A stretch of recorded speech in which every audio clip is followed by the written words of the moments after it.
ফের স্ত্রীর মর্যাদার খোঁজে প্রেমিকার ধর্ণা। জলঙ্গিতে বাস্তব প্রেম কাহিনীতে চাঞ্চল্য। হ্যাঁ, ঠিকই শুনছেন। সিনেমার পর্দা যেন হঠাৎ নেমে এসেছে জলঙ্গির কৃষ্ণনগর এলাকায়। ভালোবাসার টানে ঘর ছেড়ে সম্পর্কের বিশ্বাসে জীবন গড়ার আশায় সকাল থেকে প্রেমিক বিপ্লবের বাড়িতে ধর্নায় বসে এক মহিলা। স্ত্রীর মর্যাদা চাই, শুধু এই দাবিতেই টানটান উত্তেজনা গোটা এলাকায়। এক মাস আগে মোবাইলেই শুরু সেই আলাপ, তারপর সেই আলাপে পরিণত হয় ভালোবাসায়। দুজনে ছুটে যায় মুম্বাই। সেখানে সিন্দুর, প্রতিশ্রুতি, সংসারের মিষ্টি স্বপ্ন আর 1 মাসের দাম্পত্য।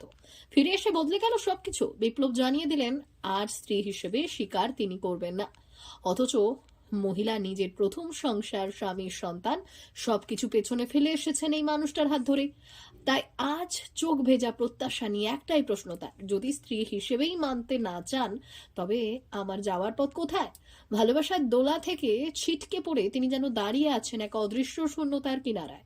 বিপ্লবের পরিবার স্বীকার করেছে ছেলের প্রেম, কিন্তু বধূ হিসেবে মেনে নিতে নারাজ, কারণ ঘরে এখনো রয়েছে প্রথম পক্ষের স্ত্রী ও সন্তান। পরিবারের এই অস্বীকৃতির মাঝেই মহিলা আজ বাড়ির ভেতরেই বসেছেন ধর্নায়। জীবনের সব থেকে বড় দাবিটি নিয়ে ভালোবাসার মর্যাদা।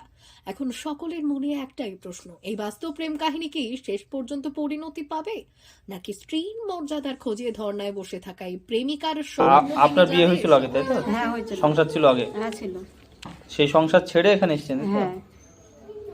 এনার বিয়ে হয়েছে নাকি আগে? বিপ্লবের হয়েছে, দুটো ছিল। তার জানার পরে ওখানে সম্পর্ক করেছেন আপনারা, তাই তো? তো এখন কি চাইছেন আপনি? এখন আমি ওকে চাচ্ছি। কোথায় আছে কিছু জানেন? জানি না আমি। একসাথে ছিলেন তো আপনারা? হ্যাঁ, একসাথে থানাতে দেখেছি। তারপর থানা থেকে আলাদা করে দিয়েছে। কে করে? গেছিল সাথে, আর ওর বউ গেছিল। এখন কোথায় বসে আছেন? এখন এখন আর বাড়িতে আছি। বেরোবেন না বাড়ি থেকে? না, বাড়াবো না। স্ত্রী তাই তো? হ্যাঁ। যদি না নাই উল্লি গেছে, লিবে না কেন? আগের সংসার ছেড়ে দিয়েছেন, তাই তো? হ্যাঁ, আগে ছেড়ে দিয়েছি। আপনার নাম? উর্মিলা উর্মিলা কি? দেবী।